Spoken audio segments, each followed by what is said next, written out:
የዲቪ ጥያቄዎች ውስጥ ሁለቱ አዲስ መልሶች ሆነው ልታገኙ ትችላላችሁ፣ ወይም የእናንተ ጥያቄም ሊሆኑ ይችላሉ። የመጀመሪያው ዲቪ ስሞላ ልጅ አልነበረኝም፣ አሁን ግን ከዲቪ በኋላ ልጅ ወልጃለሁ፣ ስለዚህ ምንድነው ማድረግ ያለብኝ የሚል ከሆነ ዲቪ ከሞላችሁ በኋላ ልጅ ከወለዳችሁ ዴስ 260 የሚባል የቪዛ ማመልከቻ ፎርም አለ። እሱ ላይ ልጃችሁን መጨመር ትችላላችሁ። ይህም ማለት ከእናንተ ጋር የልጃችሁ መረጃ ፕሮሰስ ተደርጎ ልጃችሁ ከእናንተ ጋር አብሮ ወደ አሜሪካ መሄድ ይችላል። ሁለተኛው ዲቪ ስሞላ የተጠቀምኩትን ኢሜል ወይም ስልክ መጠቀም አቁሜያለሁ ወይም ጠፍቶኛል ከሆነ አሁንም ዴስ 260 የሚባለው የቪዛ ማመልከቻ ፎርም ላይ አዲሱን ኢሜላችሁን ወይም ስልካችሁን በመጠቀም እንደ አዲስ መሙላት ትችላላችሁ። ምንም ችግር የለውም። ሶስተኛውና የብዙዎች ጥያቄ ዲቪ ሞልቼ ስጨርስ የተሰጠኝ ኮንፈርሜሽን ነምበር የምንለው ወረቀት ጠፍቶኛል። ዲቪ ከሞላችሁ በኋላ የሚሰጣችሁ ኮንፈርሜሽን ነምበር ከጠፋችሁ ወይም በስልካችሁ ስክሪንሻት ያደረጋችሁት ፎቶ የሚጠፋችሁ ከሆነ በቀላሉ መመለስ ትችላላችሁ። ይህን ለማድረግ 3 መሰረታዊ የሆኑ መረጃዎች ያስፈልጓቸዋል። የመጀመሪያው ዲቪ ላይ የሞላችሁት ስማችሁ፣ የአባታችሁ ስምና የአያታችሁ ስም በትክክል በእንግሊዝኛ ልታስታውሱት ይገባል። ሁለተኛው የተወለዳችሁበት ቀን፣ ወር እንደዚሁም ዓመተ ምህረት ዲቪ ላይ ያለው ማስታወስ አለባችሁ። ሶስተኛውና ዋነኛው ደግሞ ዲቪ ላይ የሞላችሁትን ኢሜይል ማወቅ አለባችሁ። እነዚህ 3ቱ መረጃዎች የምታስታውሳቸው ከሆነ በቀላሉ መመለስ ትችላላችሁ። ዲቪ የሞላውበት ስም ከዶክመንት ወይም ከፓስፖርት ጋር ከተለያየ ምን ማድረግ አለብኝ ነው። ሁሌም ቢሆን አንድ ማወቅ ያለባችሁ ነገር ዲቪ ላይ የሞላችሁት ስም ከፓስፖርት ጋር የግድ መመሳሰል አለበት። ነገር ግን ዲቪ የሞላችሁ ስም ወይም ፓስፖርት ላይ ያለው ስም ከሌሎች ዶክመንቶች ጋር ባይመሳሰል የከፋ ችግር ላይ ገጥማችሁ ይችላል። ማወቅ ያለባችሁ ነገር ግን ዶክመንታችሁ ላይ ያለው የስም ስህተት በምን ያህል ደረጃ ልዩነት አለው የሚለው በደንብ ማሰብ ይጠበቅባችኋል። ነገር ግን 1 ወይም 2 ስፔሊንጎች ከሆኑ ዶክመንታችሁን ሳትነካኩ ባለበት ኢንተርቪው መግባት ትችላላችሁ። አምስተኛው በተለይ ዲቪ የደረሳቸውና ጋብቻ ላይ ያሉ ሰዎች ከሚጨነቁበት ጥያቄ ውስጥ አንዱ ዲቪ ከደረሰኝ በኋላ እርጉዝ ብሆን ምን ማድረግ አለብኝ ነው። ዲቪ እንደደረሳችሁ ሳታውቁ በመካከል ወይም ዲቪ ከደረሳችሁ በኋላ እርጉዝ መሆናችሁን ካወቃችሁ 2 ምርጫዎች ይኖራችኋል። የመጀመሪያው ኢንተርቪው እስከምትገቡ እንደዚሁም ቪዛችሁ እስከሚፈቀድ ልጁ የማይወለድ ከሆነ በእናንተ በኩል ያለውን ፕሮሰስ ጨርሳችሁ አሜሪካ ሄዳችሁ በመውለድ ልጁን ቀጥታ አሜሪካ ዜጋ ማድረግ ትችላላችሁ። ሁለተኛው ውሳኔ ደግሞ ኢንተርቪው እስከምትገቡ ልጁ የሚወለድ ከሆነ ልጅ መወለዱን ለኤምባሲው አሳውቃችሁ ኢንተርቪው በምትገቡበት ጊዜ ለልጁም ቪዛ እንዲሰጠው ማመልከት ትችላላችሁ። ይሄ ማለት ልጃችሁንም ይዛችሁ ወደ አሜሪካ መሄድ ትችላላችሁ። ስድስተኛው ከዚህ በፊት ሌላ ስም ተጠቅሜ ነበር እና አንዳንድ ዶክመንቶቼ በድሮ ስም ነው ያሉት፣ ስለዚህ ምን ማድረግ አለብኝ የሚል ነው። የሚጠበቅባችሁ ኢንተርቪው ስትገቡ ስም ያስቀየራችሁበትን የፍርድ ቤት ውሳኔ ይዛችሁ መቅረብ ነው። ይሄ ማለት በድሮ ስማችሁ ተጠቅማችሁባቸው የነበሩት ዶክመንቶችም ምንም መንካትም ሆነ ማስቀየር አይጠበቅባችሁ።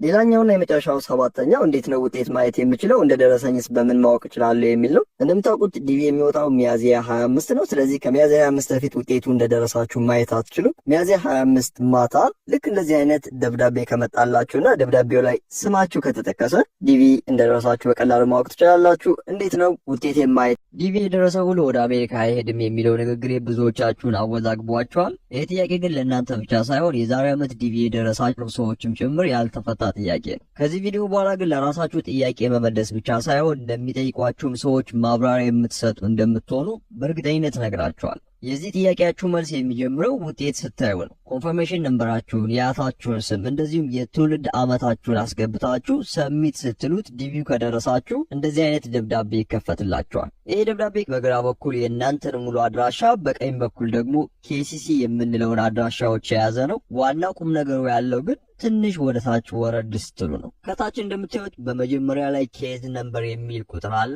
ይህንን ቁጥር የዕጣ ቁጥር ወይም የአሸናፊዎች የሎተሪ ቁጥር ብላችሁ ልጠሩ ትችላላችሁ። እናም ይህ ቁጥር እንዴት የመሄድና ያለመሄድ ውሳኔውን ሊያስቀይር እንደሚችል ከዚህ በኋላ ያለውን የዲቪ አሰራር ስነግራችሁ ግልጽ ይሆንላችኋል። ለምሳሌ የዚህን ዓመት የዲቪ 2025ን እንደ ምሳሌ እንውሰድና በቀጣዩ ቅዳሜ ሚያዝያ ወር ላይ ውጤታችሁ ይለቀቃል። ዲቪው የሚደርሳችሁ ከሆነ ከሚያዝያ 2016 እስከ ጥቅምት 2017 ድረስ ባሉት 5 ተከታታይ ወራት ዲኤስ 260ችሁን እየሞላችሁ እንደዚሁም መረጃችሁን እያዘጋጃችሁ ትጠብቃላችሁ። ልክ ጥቅምት 2017 ዓ.ም ሲሆን አሸናፊዎች ወደ ኤምባሲ እየተጠሩ ኢንተርቪው ማድረግ የሚጀምሩበት ጊዜ ነው። እናም ኢንተርቪው ሲጀመር መጀመሪያ ላይ ማን የሚጠራ ይመስላችኋል? መጀመሪያ ላይ የሚጠራው በጣም ዝቅተኛ ኬዝ ነምበር ያለው ሰው ነው። እዚህ ላይ ግን ዝቅተኛ ማለት ምን ማለት ነው? ዝቅተኛ ማለት ከ0001 የሚጀምር ነው የሚል ጥያቄ ይነሳል። መልሱ አይደለም ነው። ኬዝ ነምበር የምንለው የሚሰጣችሁ ቶሎ ስለሞላችሁ ወይም ደግሞ የስማችሁ የመጀመሪያ ፊደል ኤ ስለሆነ አይደለም። የዲቪ ዕጣውን የሚያወጣው ኮምፒውተር ስለሆነ ኬዝ ነምበራችሁ የሚሰጣችሁ ራንደምሊ በጣ ነው።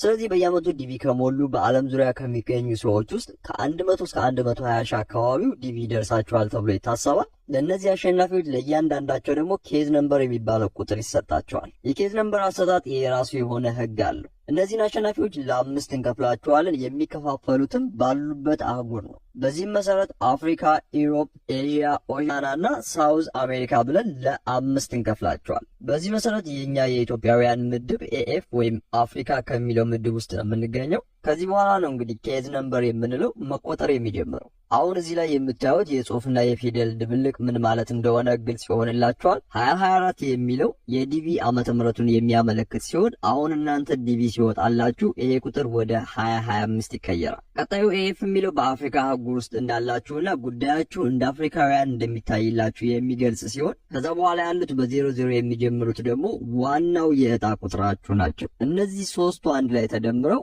ኬዝ ነምበር እንላቸዋለን። በዚህ መሰረት ሁሉም በየአህጉሩ ስለሚከፋፈል አፍሪካ ውስጥ 001 የሚባል ኬዝ ነምበር አለ። ኤዥያም ውስጥ 001 አለ። እንደዚሁም ኢሮፕ ውስጥም 001 የሚባል ኬዝ ነምበር አለ ማለት ነው። ነገር ግን 001 የሚለውን ለመለያየት ኤኤፍ፣ ኤዩ እና ኦሲ በሚል ከፊት ለፊታቸው ይጨምራል። በዚህ መሰረት ለምሳሌ 12430 የሚባል የኬዝ ቁጥር ቢኖራችሁ ከፊት ለፊታችሁ 12429 ሰው አለ ማለት ግን በፍጹም አይደለም። አሰራሩን በጣም ባጭሩ ላስረዳችሁ። እዚህ ላይ የምታዩት ትክክለኛው የኬዝ ነምበር አቀማመጥ ነው። እኔ ለማስረዳት እንዲመቸኝ ቁጥሩን ብቻ ለመጥራት ሞክራለሁ። ለምሳሌ የመጀመሪያው ኤኤፍ 1 የሚባለው የኬዝ ነምበር ቁጥር ኢትዮጵያዊ ሊሆን ይችላል። ነገር ግን ኤኤፍ 2 የሚባለው ኬንያዊ ሊሆን ይችላል። ኤኤፍ 3 ደግሞ ሱዳናዊ ሊሆን ይችላል። ምክንያቱ ደግሞ ኤኤፍ ስለሆነ ለሁሉም የአፍሪካ ሀገሮች ተቀላቅሎ ነው የሚሰጣቸው። በዚህ መሰረት ኤኤፍ 4 ኤርትራዊ ቢሆን ኤኤፍ 5፣ ኤኤፍ 6 እና ኤኤፍ 7 ደግሞ ምንም አይነት አሸናፊ የሌለባቸው ባዶ ቦታዎች ሊሆኑ ይችላሉ።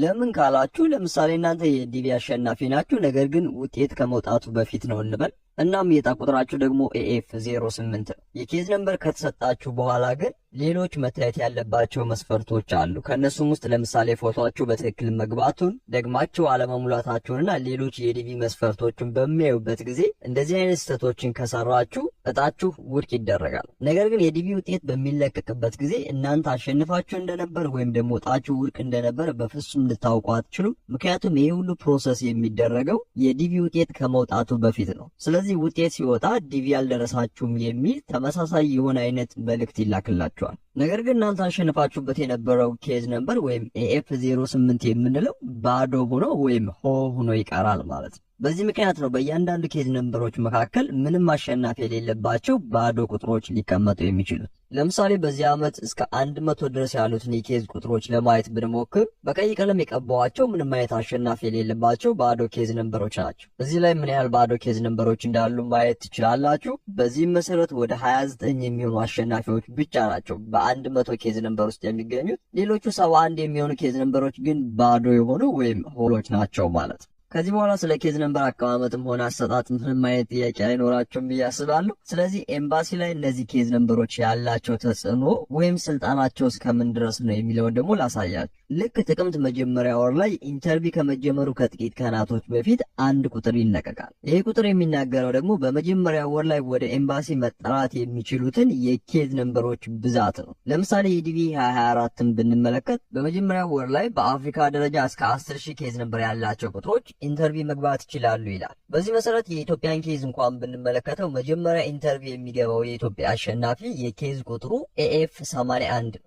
እስከ 81 ያሉት የት ሄዱ ካላችሁ ቅድም እንዳልኳችሁ ነው። ግማሾቹ በሌላ የአፍሪካ ሀገራት የሚኖሩ አሸናፊዎች ናቸው። ግማሾቹ ደግሞ ምንም አይነት አሸናፊ የሌላቸው ባዶ ኬዝ ነምበሮች ናቸው። በዚህ መሰረት እስከ 10,000 ኬዝ ነምበር ያላቸው አሸናፊዎች በየሀገራቸው ኢንተርቪው መግባት ይችላሉ ማለት ነው። ይህ የሚሆነው ግን የኤምባሲያቸው መልካም ፈቃደኝነት ሲኖር ብቻ ነው። ምክንያቱም ሕጉ የሚለው እስከ 10,000 ካሉት ውስጥ የምትፈልጉትን ያህል መጥራት ትችላላችሁ እንጂ እስከ 10,000 ያሉትን ሁሉንም ጥሩ አይልም። ስለዚህ ኤምባሲዎች የሚፈልጉትን ያህል ቁጥር የመጥራት ስልጣኑ አላቸው ማለት ነው። ነገር ግን ፈጣን የሚባሉ ኤምባሲዎች በአንድ ወር ውስጥ እስከ 300 ሰው ኢንተርቪው ማድረግ እንችላለን ካሉ መብታቸው ነው። እንግዲህ ከዚህ ሁሉ ማብራሪያ በኋላ ነው የዋናው ጥያቄያችሁ ጥያቄያችሁን መልስ የምሰጣችሁ። ቅድም እንዳልኳችሁ የመጀመሪያው ወር እስከ 10,000 ተጠርቷል። ልክ ወሩ እንዳለቀ ደግሞ ሁለተኛ የኬዝ ነምበር መቁረጫ ቁጥር ይወጣል። በዲቪ ቋንቋ መሰረት በዚህ ወር የወጣው የቪዛ ቡሌቲን እስከ 10,000 ነው ብለን እንናገራለን። ቪዛ ቡሌቲን የምንለው በየወሩ እስከ ስንት ኬዝ ነምበር ድረስ ይቻላል የሚለውን የላይኛውን ጣራ የምንናገርበት ሲሆን ይሄ ቁጥር ከዓመት ዓመት የተለያየ አይነት መጠንም ሊኖረው እንደሚችል ማወቅ አለባችሁ።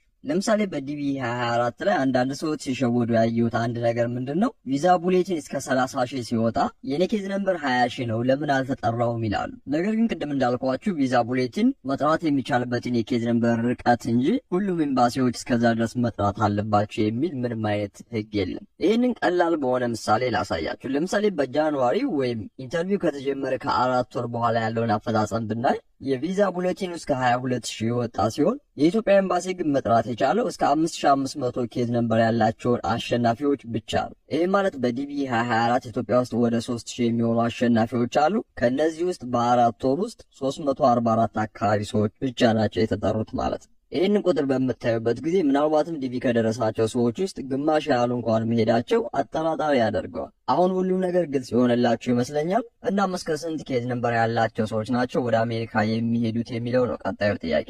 ይህ ጥያቄ የሚወሰነው እንደ ኤምባሲው ፍጥነት ሲሆን ከዓመት ዓመትም የተለያየ አይነት ውጤት ነው ያለው። የዚህን ዓመት ካየነው የ8 ወር አፈጻጸማቸው እስከ 17,000 ኬዝ ነምበር ያሉ ሰዎች ብቻ ናቸው የተጠሩት። ነገር ግን ቪዛ ቡሌቲኑ እስከ 52,000 ድረስ ማስተናገድ እንደሚችሉ የሚገልጽ ነው። እናም ያላችሁ የትምህርት ደረጃ የሚያስቀና ቢሆን የስራ ልምዳችሁም እንደዚሁ የተከማቸ ቢሆን የተሰጣቸው የኬዝ ነምበር ግን ከፍ ያለ ከሆነ ነገር ተበላሸ ማለት ነው። እኔም የኢትዮጵያ ኤምባሲ በተሻለ ፍጥነት እየጠራ 40,000 ኬዝ ነምበር ያላቸው አሸናፊዎች አሜሪካ የሚገቡበትን ጊዜ ማየት ምኞቴ ነው። በመጨረሻም የምነግራችሁ አጭር ቲፕ፣ ከፍተኛ ኬዝ ነምበር ያላቸው ሰዎች በዚህ ምክንያት 100% ይቀራሉ ማለት አይደለም። የተለያዩ አይነት የመፍትሄ አማራጮች አሉ። ከነዚህም ውስጥ የመጀመሪያው ጥሩ የሚሰሩ ኤምባሲዎችን መፈለግ ነው። ወይም ዲቪ እንደወጣ ካወቃችሁ አገር ቀይራችሁ ጥሩ አፈጻጸም ያላቸው አገሮች ላይ መሄድ ነው። ካልሆነ ደግሞ ዲኤሳችሁን ከሞላችሁ በኋላ የተሻለ አፈጻጸም አላቸው ተብሎ ወደሚታሰቡ አገሮች ኬዛችሁን ትራንስፈር ማድረግ ነው። በእርግጠኝነት ግን ይህንን ቪዲዮ ስታዩ ከኬዝ ነምበር ጋር ያላችሁን ጥያቄዎች በብዙ እንደመለሳችሁ ተስፋ አደርጋለሁ። ይህንን ለማወቅ ደግሞ ገና ቪዲዮን ስትጀምሩና አሁን ቪዲዮን ከጨረሳችሁ በኋላ ያላችሁን ግንዛቤ ማወዳደር ነው። በመጨረሻም ሁለት ነገር ላስታውሳችሁ። የፕላስ ምልክቱን በመጫን ቤተሰብ መሆን እንዳትረሱ። ሁለተኛው ላይክ ሳታደርጉ አለመውጣታችሁን አስታውሱ።